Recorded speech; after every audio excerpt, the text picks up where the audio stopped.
সরকারের আগাম পদক্ষেপের কারণে সাম্প্রতিক বন্যায় জানমালের ক্ষতির পরিমাণ অনেক কম হয়েছে, এমন কথা বলেছেন পার্বত্য চট্টগ্রাম বিষয়ক প্রতিমন্ত্রী মীর মোহাম্মদ হেলাল উদ্দিন।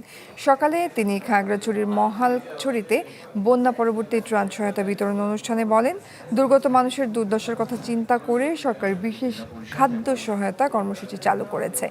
এতে স্বল্প মূল্যে হতদরিদ্ররা খাদ্য সহায়তা পাবে।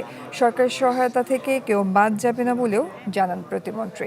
স্থানীয় সদস্য ওয়াদুদ ভূঁইয়া ও প্রশাসনের কর্মকর্তারা এ সময় উপস্থিত ছিলেন।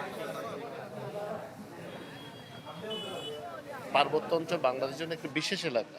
আমাদের মাননীয় প্রধানমন্ত্রী যে রংধনু জাতি গঠনের প্রত্যয় ব্যক্ত করেছিলেন, সেই প্রত্যয়ের আবার উনি এটাকে প্রতিষ্ঠিত করলেন যে শুরুর থেকেই নিয়ে এরকম বাংলাদেশের ইতিহাসে হয়নি যে যেদিন প্রথম বর্ষণ হলো সেদিনই 1300 মেট্রিক টন চাল পার্বত্য মন্ত্রণালয় থেকে এই 3 ডিস্ট্রিক্টে বরাদ্দ দেওয়া হলো এবং লাগাতার একটার পর একটা ওনারা কিভাবে আরও স্বস্তিতে আসতে পারেন, ওনারা কিভাবে আবার স্বাভাবিক জীবনে ফেরত আসতে পারেন সে ব্যবস্থাগুলো করা হচ্ছে।